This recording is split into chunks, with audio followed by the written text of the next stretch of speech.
2027년부터 바다 위를 지나는 선박에 탄소세가 붙습니다. 배출하는 이산화탄소 1톤당 최대 $380. 그런데 전 세계 선박이 1년간 내뿜는 탄소가 얼마인지 아십니까? 국제해사기구 IMO 자료에 따르면 해운업이 배출하는 이산화탄소는 연간 약 10억 6천만 톤입니다. 독일 한 나라가 1년 동안 뿜어내는 탄소 총량과 거의 같은 수준입니다. 여기에 톤당 $380를 곱하면 업계 전체가 떠안을 수 있는 부가금 규모는 연간 수천억 달러에 달합니다. 그래서 IMO는 2050년까지 해운 탄소 배출을 사실상 제로로 만들겠다고 선언했습니다.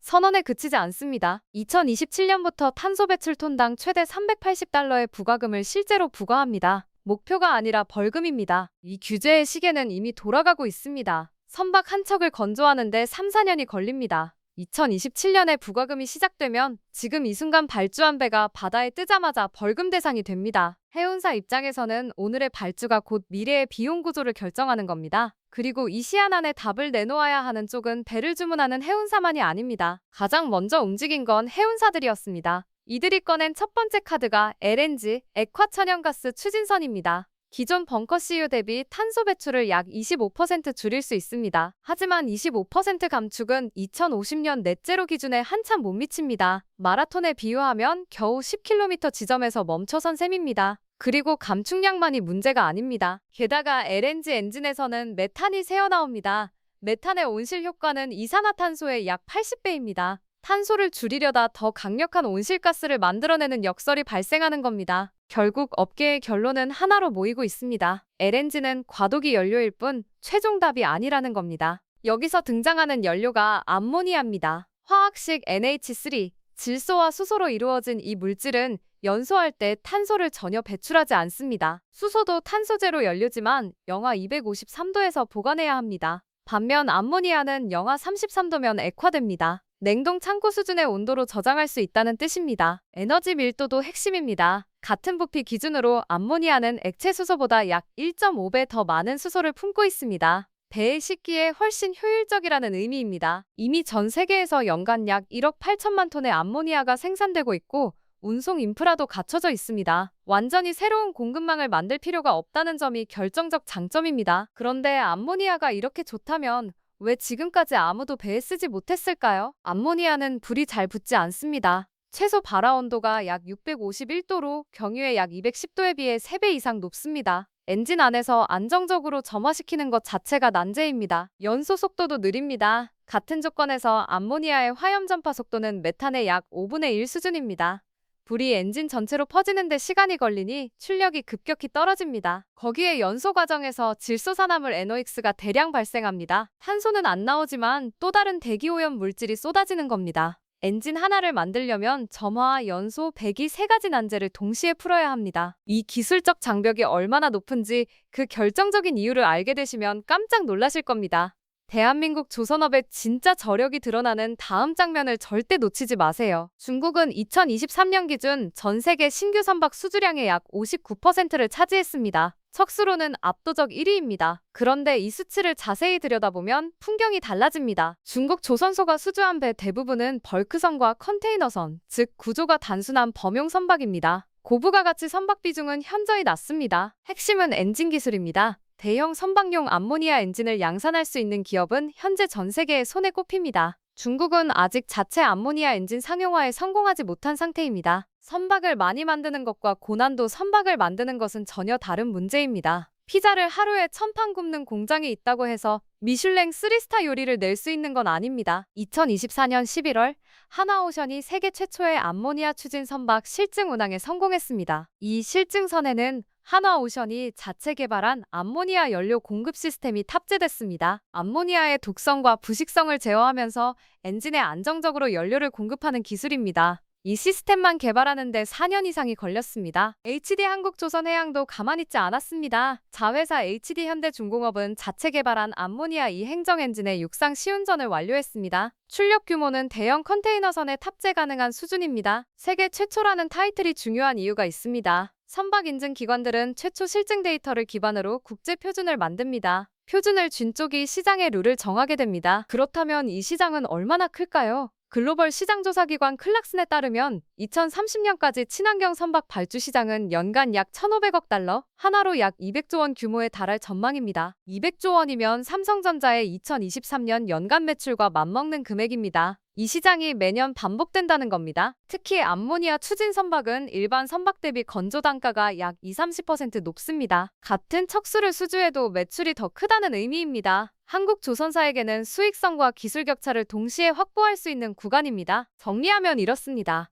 2027년 탄소 부과금이 시작됩니다. LNG로는 넷제로에 도달할 수 없습니다. 암모니아가 유력한 차세대 연료로 떠올랐지만 엔진과 연료 시스템을 실제로 만들어 바다에 띄운 나라는 아직 한국뿐입니다. 중국은 물량으로 세계 1위를 차지하고 있지만 이 기술 영역에서는 아직 출발선에도 서지 못한 상황입니다. 하지만 냉정하게 봐야 할 부분도 있습니다. 한국이 실증에 성공한 것과 이 기술로 실제 상업 수주를 대량으로 확보하는 것 사이에는 아직 넘어야 할 산이 남아 있습니다. 암모니아 연료의 공급 가격, 항만 인프라 구축, 국제 안전 규정 확정까지 변수가 산적해 있습니다. 기술을 먼저 확보한 것은 분명한 사실이지만 이 우위가 시장 지배력으로 전환될지는 또 다른 문제입니다. 확실한 건 하나입니다. 해운업의 탈탄소 시계는 이미 돌아가기 시작했고 그 시계를 되돌릴 수 있는 나라는 없습니다. 그렇다면 한국이 확보한 기술의 실체는 무엇일까요? 암모니아를 배에 싣는 것 자체는 어렵지 않습니다. 진짜 난이도는 그 암모니아를 엔진까지 안전하게 운반하는 연료 공급 시스템에 있습니다. 암모니아는 금속을 부식시킵니다. 일반 강철 배관에 암모니아를 흘리면 응력 부식균열이라는 현상이 발생합니다. 쉽게 말해 배관 내부에 미세한 균열이 생기고 그 틈으로 독성가스가 새어나옵니다. 자동차 브레이크 라인에 녹이 슬면 어떻게 되는지 상상하시면 됩니다. 바다 한가운데서 그 일이 벌어지는 겁니다. 하나오션이 개발한 연료 공급 시스템은 이중 차폐 배관 구조를 적용했습니다. 여기에 자동 차단 밸브와 환기 시스템까지 연동됩니다. 암모니아가 흐르는 내관 바깥에 또 하나의 관을 두르고 그 사이 공간을 질소가스로 채워 누출을 실시간 감지합니다. 암모니아 농도가 25ppm을 넘으면 시스템이 자동으로 연료 공급을 끊고 기관실 전체를 환기합니다. 이 모든 과정이 사람 개입 없이 0.5초 이내에 작동합니다.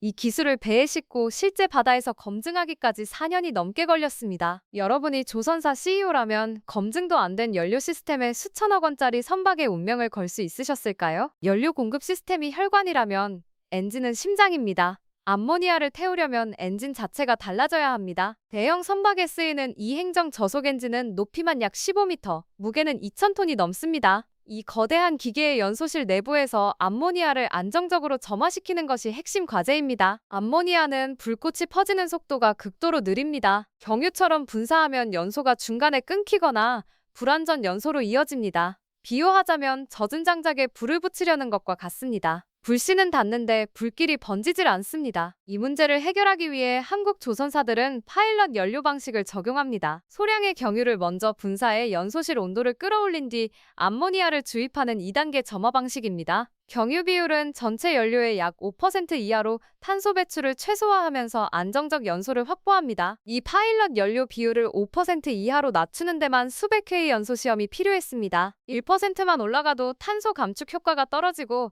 1%만 내려가도 엔진이 꺼집니다. 칼날 위를 걷는 정밀한 균형입니다. 탄소는 잡았습니다. 하지만 새로운 적이 등장합니다. 질소산화물 냉이엑스입니다. 암모니아의 화학식은 NH3입니다.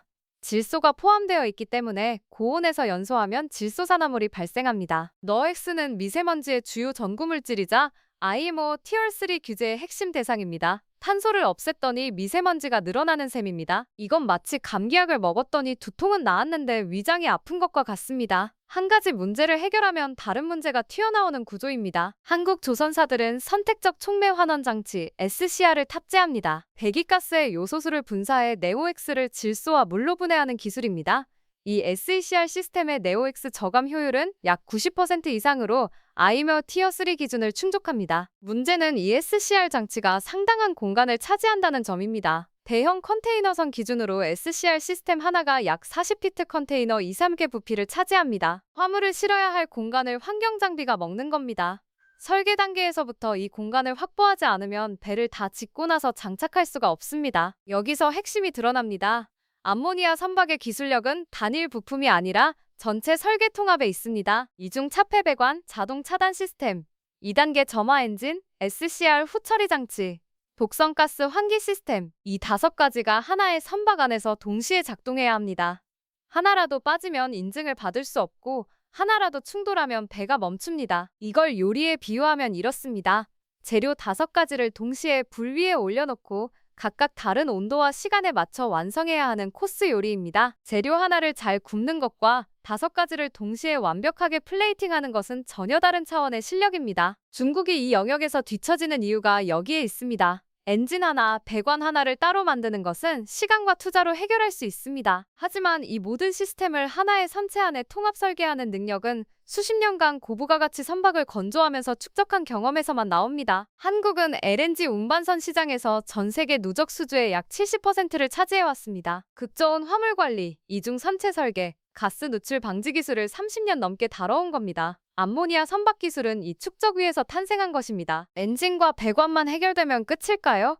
아닙니다. 암모니아를 배 안에 대량으로 저장하는 것 자체가 또 하나의 기술 장벽입니다. 암모니아는 상온에서 기체입니다. 액체 상태로 저장하려면 약 영하 33도를 유지하거나 상온에서 약 10기압의 압력을 가해야 합니다. 두 방식 모두 탱크 소재와 구조에 까다로운 조건을 요구합니다. 특히 저온 저장 방식의 경우 탱크 내벽에 니켈 합금강이나 스테인리스강 같은 특수 소재를 써야 합니다. 일반 탄소강은 저온에서 취성 파괴가 일어납니다. 쉽게 말해 영화에서 플라스틱 자가 뚝 부러지듯 강철도 극저온에서는 유리처럼 깨집니다. 한국 조선사들은 LNG 운반선에서 사용하던 멤브레인 탱크 기술과 독립형 타입C 탱크 기술을 보유하고 있습니다. 이 기술을 암모니아 특성에 맞게 재설계한 것이 현재 한국의 암모니아 저장 솔루션입니다. 기존 기술 자산이 없었다면 처음부터 시작해야 했을 겁니다. 기술을 만들었다고 바로 바다에 나갈 수 있는 게 아닙니다. 선급 인증이라는 관문을 통과해야 합니다. 선급이란 선박의 안전성과 기술 기준을 검증하는 국제 인증기관입니다. 로이드 선급, DNV, 한국 선급 등이 대표적입니다. 이 기관들이 승인하지 않으면 보험 가입이 불가능하고 보험 없이는 어떤 항구도 입항을 허가하지 않습니다. 암모니아 추진 선박은 아직 국제 안전 규정 자체가 확정되지 않은 상태입니다. IMO가 암모니아 연료 사용에 관한 임시 지침을 2024년에 채택했고 정식 규정은 2026-27년에 확정될 예정입니다. 여기서 중요한 포인트가 있습니다.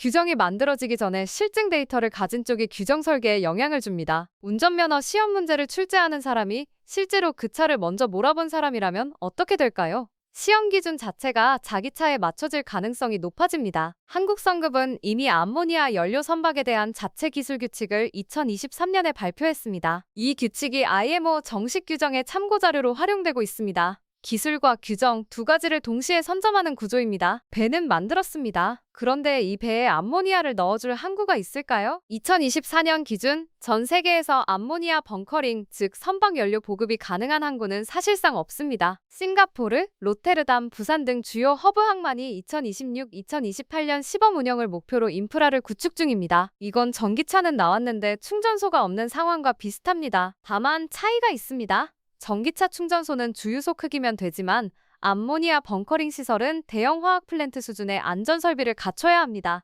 독성 물질을 항구 한복판에서 취급하는 것이니까요. 한국은 울산항을 암모니아 벙커링 허브로 육성하는 계획을 2024년에 발표했습니다. 울산은 이미 세계 최대 규모의 석유화학 단지가 있고 암모니아 취급 경험이 축적된 항구입니다. 연간 약 300만 톤의 암모니아가 울산항을 통해 수입되고 있습니다. 선박을 만드는 기술, 연료를 공급하는 항만, 안전을 인증하는 선급까지 이 3가지가 한 나라 안에서 동시에 갖춰지고 있는 곳은 현재 한국뿐입니다. 정리하겠습니다. 암모니아 선박 기술은 단일 기술이 아닙니다. 연료 저장, 배관, 엔진 연소, 배기 후처리, 안전 시스템 이 5개 분야의 동시 통합입니다. 중국이 이 중 한두 가지를 따라잡는 데는 3-5년이면 가능할 수 있습니다. 그러나 5가지를 하나의 시스템으로 통합하고 실해역에서 검증하고 선급 인증까지 받는 전체 과정을 압축하기는 쉽지 않습니다. 학교 시험에 비유하면 과목 하나를 잘 보는 것과 전 과목 만점을 받는 것은 완전히 다른 전략이 필요합니다.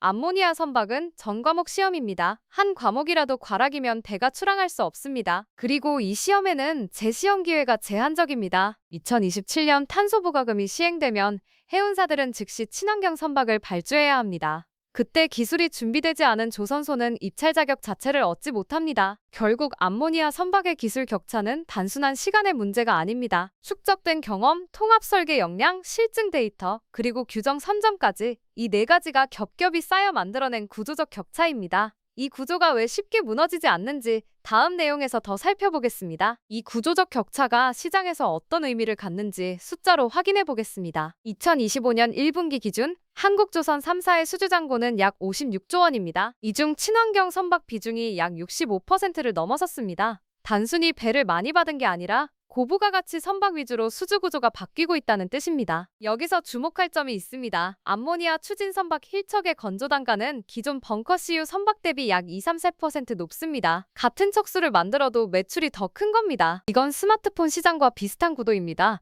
저가폰을 1억대 파는 것보다 프리미엄 폰을 3천만 대 파는 쪽이 영업이익이 더 높습니다. 한국조선이 지금 노리는 것이 바로 그 프리미엄 구간입니다. 기술 장벽이 곧 마진 장벽이 되는 겁니다. 기술이 아무리 좋아도 주문이 없으면 의미가 없습니다. 그런데 해운사들은 이미 움직이고 있습니다. 세계 1위 컨테이너 해운사 MSE는 2024년 하반기 암모니아 레디 선박 12척을 한국조선소에 발주했습니다. 암모니아 레디란 당장은 LNG로 운항하지만 암모니아 엔진으로 전환할 수 있도록 설계된 선박입니다. 일본 해운사 NYK 라인도 2026년 인도 목표로 암모니아 연료 탱커를 한국에 발주한 상태입니다. 유럽과 일본의 대형 해운사들이 중국이 아닌 한국을 선택하고 있다는 사실 자체가 기술 격차의 증거입니다. 해운사 입장에서 생각해 보겠습니다. 선박 한 척의 수명은 약 25년입니다. 2027년에 발주하면 2050년 넘게 운항합니다.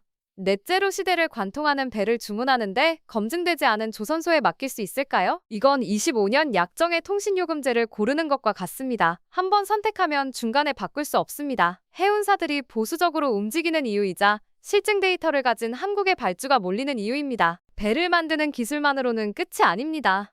암모니아 자체를 어떻게 생산하느냐가 다음 승부처입니다. 현재 전 세계 암모니아 생산량은 연간 약 1억 8천만 톤입니다. 그런데 이 중 약 99%가 천연가스를 원료로 만드는 그레이 암모니아입니다. 생산 과정에서 탄소가 나옵니다. 선박 연료로 쓰려면 재생에너지로 만든 그린 암모니아가 필요합니다. 국제에너지기구 IEA에 따르면 2030년까지 필요한 그린 암모니아 물량은 연간 약 6천만 톤입니다. 현재 그린 암모니아 생산량은 전체의 약 1%도 안 됩니다. 사우디아라비아의 네온 프로젝트가 2026년 가동을 목표로 연간 120만 톤 규모의 그린 암모니아 플랜트를 건설 중입니다. 호주와 칠레도 대규모 프로젝트를 추진하고 있습니다. 한국은 이 공급망에서도 유리한 위치에 있습니다. 한국 기업들이 사우디, 호주 프로젝트의 EPC, 즉 설계 조달 시공 사업자로 참여하고 있기 때문입니다. 배를 만들고 연료도 만드는 구조입니다. 경쟁자는 중국만이 아닙니다. 일본이 조용히 추격하고 있습니다. 일본의 IHI는 암모니아 가스터빈 발전에서 세계 최초로 70% 암모니아 혼소에 성공했습니다. 선박용은 아직 아니지만 암모니아 연소 기술 자체는 상당한 수준입니다. 일본 조선사 이마바리와 재팬 마린 유나이티드도 2025년 내 암모니아 추진 선박 설계를 완료하겠다고 발표했습니다. 다만 실증 운항은 아직 계획 단계입니다. 한국이 이미 바다에서 검증을 마친 시점과 비교하면 약 2~3년의 시차가 있습니다. 축구에 비유하면 한국은 이미 골을 넣고 후반전을 뛰고 있는데 일본은 아직 전반전 막판입니다. 골 차이가 좁혀질 수는 있지만 경기 시간이 무한하지 않습니다. 2027년이라는 타임리밋이 있기 때문입니다. 이 흐름을 투자 관점에서 어떻게 읽어야 할까요?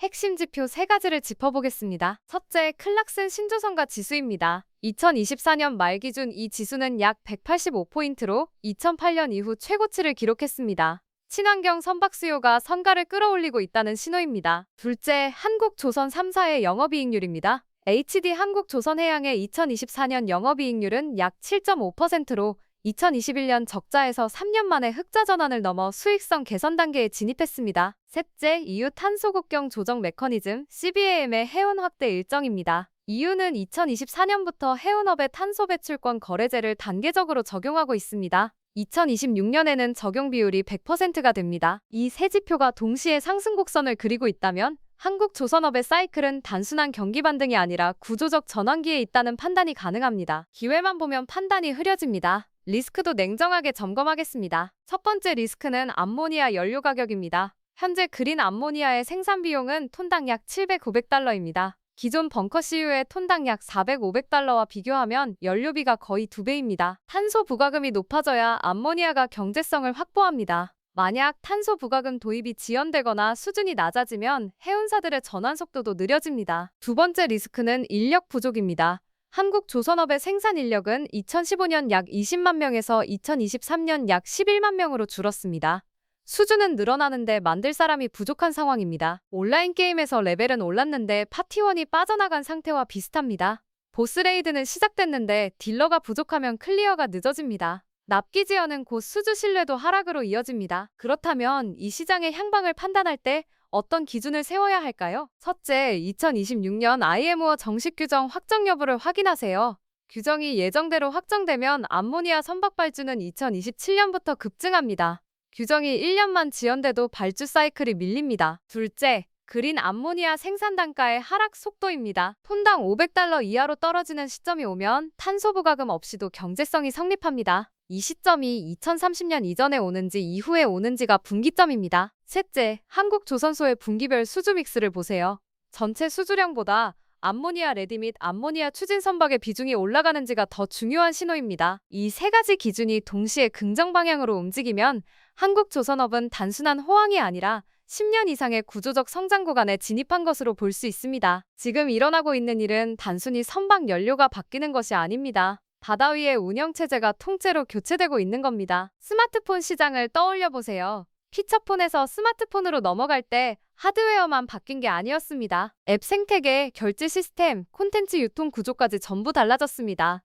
해운업도 마찬가지입니다. 엔진, 연료, 항만, 규정, 공급망이 동시에 재편되고 있습니다. 이 전환기의 운영체제를 먼저 설계한 쪽이 플랫폼을 장악합니다. 한국은 지금 그 운영체제의 첫 번째 버전을 바다에 올린 상태입니다. 다만 한 가지 새로운 변수를 주시해야 합니다. 메탄올 추진 선박입니다. 머스크가 2024년 메탄올 추진 컨테이너선을 실제 운항에 투입했습니다. 암모니아와 메탄올 두 연료 간의 주도권 경쟁이 향후 5년간 펼쳐질 수 있습니다. 메탄올은 취급이 쉽고 기존 인프라를 활용할 수 있다는 장점이 있지만 완전한 탄소 제로는 아닙니다. 바이오 메탄올 기준으로도 탄소 감축률은 약 65, 80% 수준입니다. 넷제로 최종 도달에는 암모니아가 유리합니다. 결국 2050년이라는 종착점에서 역산하면 암모니아는 선택지가 아니라 필수 경로입니다. 그리고 그 경로의 첫 번째 이정표를 세운 나라가 한국이라는 사실은 바뀌지 않습니다. 바다의 규칙이 바뀌는 순간 그 규칙을 먼저 쓴 나라가 다음 시대의 조선 강국이 됩니다.